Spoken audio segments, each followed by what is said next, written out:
So when are you guys gonna move into your own place in Toronto? You know, Buy our own house in Toronto? yeah, our house, our apartment. Come on, it's gotta be possible. We just gotta sell off an arm. Yeah. Donate my more. heart and my kidneys and my liver, maybe. And even then, that wouldn't be enough for the down payment. Yeah, that won't be enough. Actually, thinking of it now, one of our friends moved to Oshawa. The other one went to Hamilton. We're all running away. Everyone's leaving. Oh, That's life in Toronto. Good luck.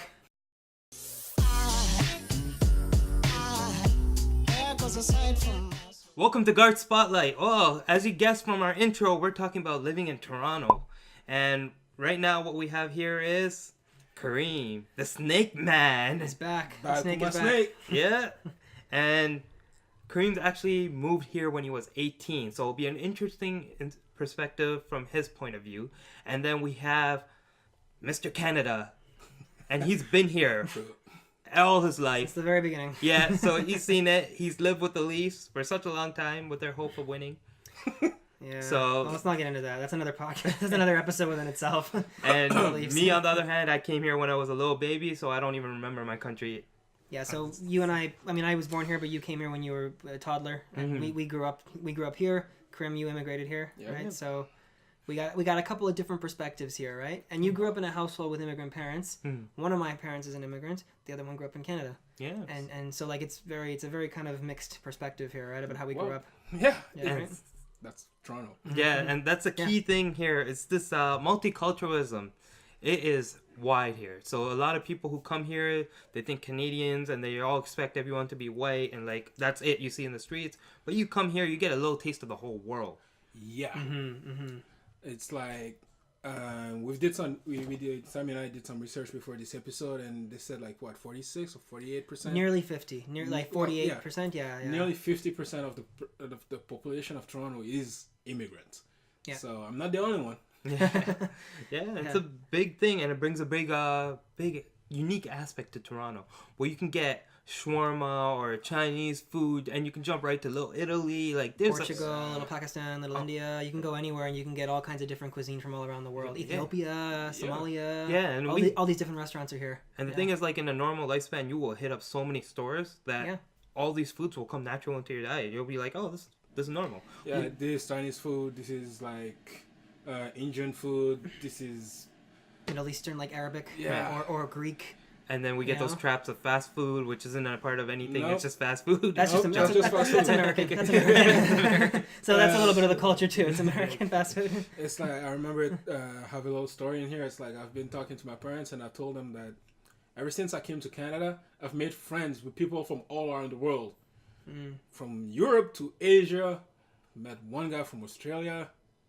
It's like basically everywhere. Natives, like Yeah. Everywhere. There's a little bit of the world in Toronto. Right? Yeah. I think that's fair to say, That's right? fair, Like there's and there's so many different communities, and it's pretty cool. Yeah. I mean, you get to see, you can experience something different every day almost. I had a friend of my father's, she came here from Buffalo, which is like literally 90 minutes south of the border in the United States. And when she came here, she saw people walking on the street, kids and stuff, and she was like, none of them are white.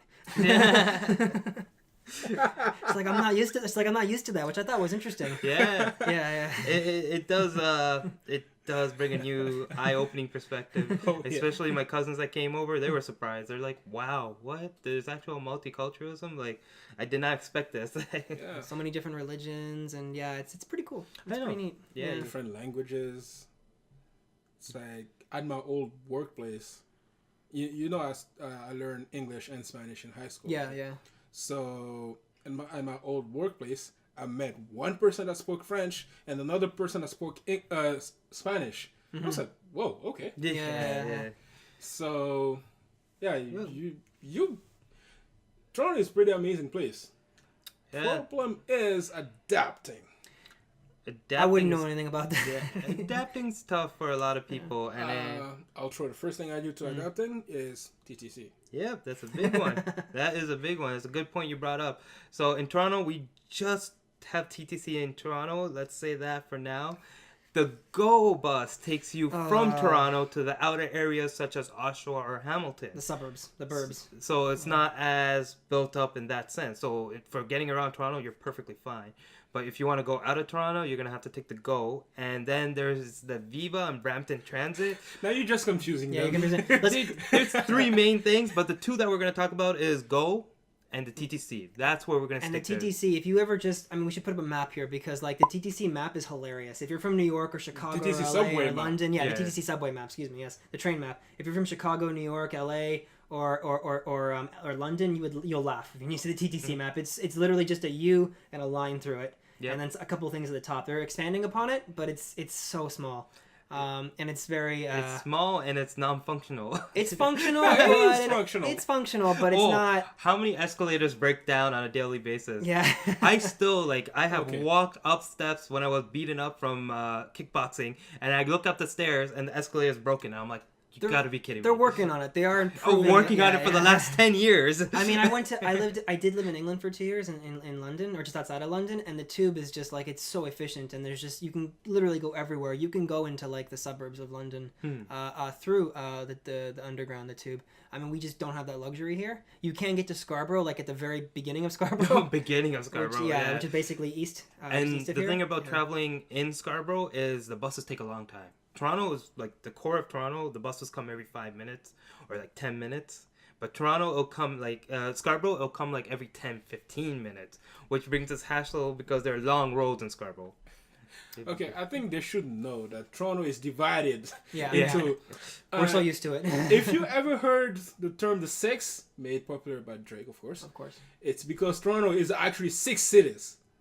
Or There's 6 sections. Six sections of a six city. sections. There's like Mississauga, Vaughan, North York, Scarborough, East York. Scarborough, East York, and Downtown.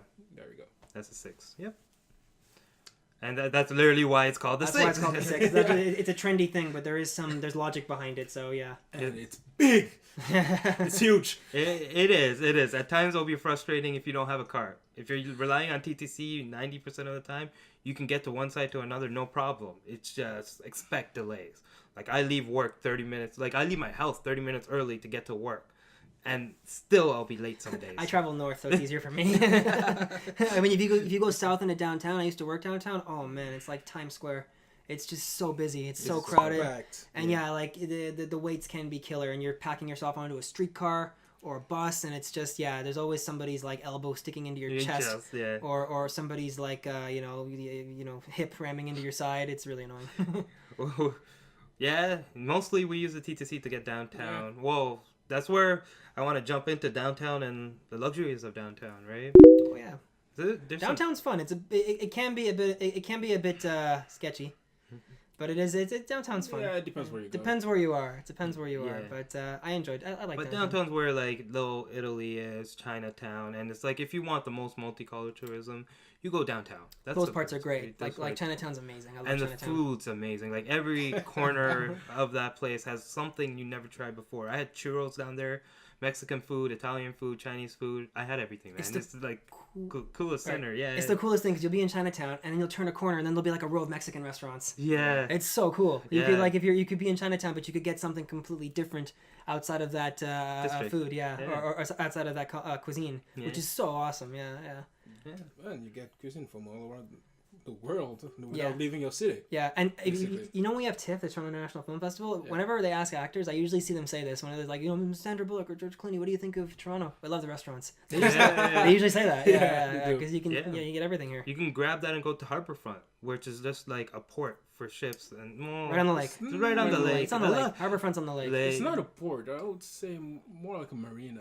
Marina? Yeah, it's more like a marina. That's a good way. It's a good way to describe it. It's a nice place. You grab your food, sit down in the summer. It's beautiful. It is, and it's always live there. There's a lot of bars. There's a lot of restaurants around there, and a nice cafe. And you just go relax. In the summer, it's great. Don't do it in the winter. Oh, you'll freeze your ass off. Just don't want to go skating.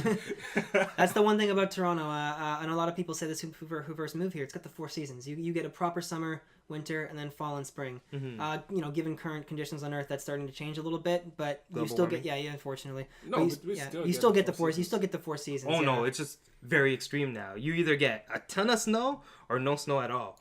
A ton of rain. Like we're getting bashed with rain. Lately we are. Yeah, and it's gonna get worse. They predicted like a huge rainfall coming up soon too, right? So it's like we get the extremes right now. And the summers are hot. It's either really For me mild anyways. or really hot. Yeah. This summer wasn't too bad. It had its 2 or 3 weeks where it went crazy. It wasn't that bad. I wasn't here. I don't know. You were back home. You're back home. Yeah. It wasn't that bad. Yeah. I know. But no, you get the 4 seasons here, which is really nice. Winters are always fun. You know, I have fond memories of going ice skating and playing hockey on the natural rinks and stuff like that. So Building snowmen, having snow snowball angels. fights. Yeah. When it gets really slushy, you can pack it in tight and it just Yeah. explodes on impact. Yeah, stuff I love like snowball that. fights. Ah, so much fun. Great memories doing that. Yeah. Rolling a giant snowball across the school field growing up. Which was Yeah. fun at my old public school. They don't even do it anymore because someone got hurt. But it was literally, we had classes that do snowball fights, and it's just a warfare. We Yeah. have our snow forts, and then it's just Build a warfare. fort. Everyone's just tossing You it. got your ammo in Yeah. the corner. Yeah. Your snowballs, you just pack them in. Shoot, shoot, shoot, shoot. It's so much fun. It's fun. It's Yeah. brutal though. I Yeah. think they stopped because a kid threw a rock in there. Yeah, it always something like that always happens. Someone Of ruined course. it. Someone Bobby put a rock inside the snow, so now we can't play Like- because Bobby's a jerk. Dirk, yeah. Yeah. And it was fun because it was an entire school participating, so you could just Yeah. imagine. Yeah. It is fun. It gets really intense. Like it gets heated too. Like, People steal forts and we get pissed off. Like we Yeah. were angry We were about still snow. forwards, yeah. I remember one time one kid just dashed along the field and he just knocked over somebody's snow fort. Hey, you can't do that. You cross no man's land. It's the perfect combination of fun and ridiculous. That brings us to our school system, and all of us went through. Well, we went through public and elementary. You came to our universities, right? Yeah. So you have a little taste of our public school system. What do you think of it compared to back home? I don't know because I Well, went to university. York University. University, not public Don't school. worry Yeah. about public school. Yeah, I'm more curious not about university. interesting, Yeah, public But school you learn nothing. University is pretty much the same. It's like I wasn't used to how big York University was going to be. Like, it's for huge. those who don't know, Google York University in Toronto. That's like one of the biggest campuses in here. It's huge. I went there. When I was there, it was about 50,000 students. Yeah. Yeah. When I was, It's probably more now. Probably like around 60 now. Yeah. There's a lot of people, Mm-hmm. and I was not used to that. Right. But except from that, it's pretty decent. The classroom are huge. Yeah. But then that's pretty much the same thing in all colleges and universities. You get a lot more freedom. Oh yeah. They don't really care after a certain point. Yeah, that's one thing that struck me straight up. Is like you get to choose whatever you do. No one's gonna pick up after you. Yeah, it's like I had a prof. It was one of my 8 a.m. classes too. It's like the prof knew that half of his students didn't come to class because it was that early, and it was like first year college students that were always partying and stuff. And he was like, I get paid whatever you do. Yeah. The fact that you come to class, the fact that you don't come to class, the fact that I fail you, the fact that I pass you, Yeah. I'm still getting paid. Yeah. So do whatever you want. I love that perspective, but at the same time, it does throw you in the deep end because if you're not organized that first year, you can really lose yourself. Yeah, and you lose yourself so easy. fast. Students, I remember like half of the students that I saw in my first year classes left or quit or failed because they weren't taking it seriously. In university, you'll notice one thing: first year, massive classes. Second year, it's a little smaller. Third year, it's really tiny. It gets more focused. Yeah. And then the fourth year, it's just the hardcore people that actually want to you know graduate. everybody in the graduate and class. get your degree and, And they actually seminar care, now. yeah. It's like seminars instead of lectures. Yeah. And I also hate our universities for doing this, but creating competition within the kids. So we're students, and they would try to make that competition where someone has to be on top of each other. And that's the thing about business. When I went there, it's always this like, we have to be the best in class. But in my perspective, it doesn't matter. We're getting a degree at the end of it. So what happens if we all get it at one time? It is a good blueprint for life, though. I mean, like, you even look at us with the show. Like, you know, how many people are going to make episodes similar to what we're doing, or how many people are we competing with to get these videos seen, right? Right. I look at it kind of like that. So in that perspective, it is kind of important. As much as I dislike it, it is important, right? To have that kind of, University students are straight up vicious, so be careful with that. They're fine. Depends. When they're studying, when they're studying, outside they're chill. They're no university students on the other hand are I used lucky. to get like this in my mind. I'd see all these students lining up for exams. I'd be like, I'm gonna do better than all of you. Oh, yeah? I'm like, you're not gonna pass the way I'm gonna pass. For me, it was just like, I see a group of people, I'm just like, do they have my notes? Are we all on the same page? We either fail together or pass together. That's how I want it set up. Yeah. I want that group. I had some groups like that. Yeah. I see the people, I'm like, oh man, these people know how much trouble I am right now. Yeah, everyone walks in. I remember walking into an exam and I'm just like, it's either I know nothing or everything. That's the two extremes. That's it. So We're all in this together, guys. and there's some exams I went in. The guy in front of me flipped the paper and he was just shocked. And I'm like, oh my God. Oh no. What's going to happen to me? Flip it over. I'm like, oh no, this is easy. What's going on? So there are extremes in that. Yeah. There's always that one guy that doesn't have a clue what you're talking about. It's like, you do a question, everybody answered 3.5, you answered Paris. And Yeah. like, okay, Yeah. Multiple choice questions are the best for that. Everyone chooses A and you're the only one who chooses B. I'm like, okay, I got that wrong. Guess I got that wrong. sometimes you're the only one that got it right. Yeah. Well, with that being said, that's basically a little sum of living with Toronto. And actually, we do have Life in Toronto. We do have an episode on that. If you want to check it out, it talks more about the events, a lot of the film locations that a lot of people take here. And we go into nice to see stuff like that. Somewhere up here. Well, up here. Yeah. Or right on me, right here. Right, covering Garth's head.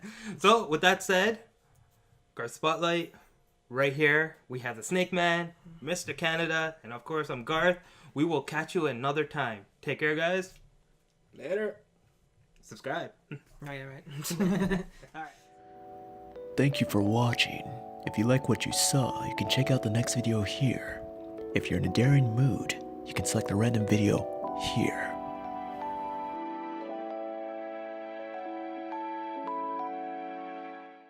Did some research before this episode, and they said like what, 46 or 48%? Nearly 50. Near like 48%. Yeah. Nearly 50% of the population of Toronto is immigrants. Yeah. So I'm not the only one. Yeah, it's a big thing, and it brings a big unique aspect to Toronto, where you can get shawarma or Chinese food, and you can jump right to Little Italy, like there's Portugal, Little Pakistan, Little India. You can go anywhere and you can get all kinds of different cuisine from all around the world. Ethiopia, Somalia. Yeah, and all these different restaurants are here. And the thing is, like in a normal lifespan, you will hit up so many stores that all these foods will come natural into your diet. You'll be like, oh, this is normal. Yeah, this Chinese food. From our intro, we're talking about living in Toronto, and right now what we have here is Kareem, the Snake Man. It's back. Back Snake with is my back. snake. Yeah. And Kareem's actually moved here when he was 18. So it'll be an interesting perspective from his point of view. And then we have Mr. Canada. And he's been here all his life. It's the very beginning. Yeah, so he's seen it. He's lived with the Leafs for such a long time with their hope of winning. Yeah. So well, let's not get into that. That's another podcast. That's another episode within itself. And me, on the other hand, I came here when I was a little baby, so I don't even remember my country. Yeah, so you and I This is like Indian food. This is Middle Eastern, like Arabic, Yeah. or Greek. And then we get those traps of fast food, which isn't a part of anything. Nope. It's just fast food. That's Nope, just just fast food. that's American. That's American. So that's a little bit of the culture too. It's American fast food. It's like, I remember have a little story in here. It's like, I've been talking to my parents and I told them that ever since I came to Canada, I've made friends with people from all around the world. From Europe to Asia. Met one guy from Australia. It's like basically everywhere. Natives, like. Yeah. Everywhere. There's a little bit of the world in Toronto. Right? Yeah. I think that's fair to say, That's right? fair, Like there's So when are you guys gonna move into your own place in Toronto? You know? buy our own house in Toronto. Yeah, our house, our apartment. Come on, it's gotta be possible.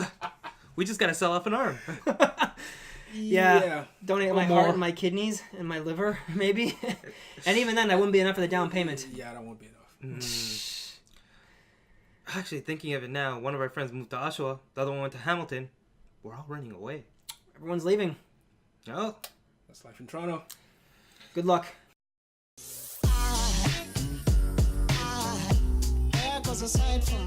Welcome to Garths Spotlight. Oh, as you guessed I from was born here, but you came here when you were a toddler, and we grew up here. Krim, you immigrated here, right? Yeah. So we got a couple of different perspectives here, right? And you grew up in a household with immigrant parents. One of my parents is an immigrant. The other one grew up in Canada. yeah, And so like it's a very kind of mixed perspective here, right? About how we grew Wow. up. Yeah. Yeah, right? that's Toronto. Yeah, and that's a key thing here. It's this multiculturalism. It is wide here. So a lot of people who come here, they think Canadians, and they all expect everyone to be white, and like that's it you see in the streets. But you come here, you get a little taste of the whole world. Yeah. It's like we did Sammy and I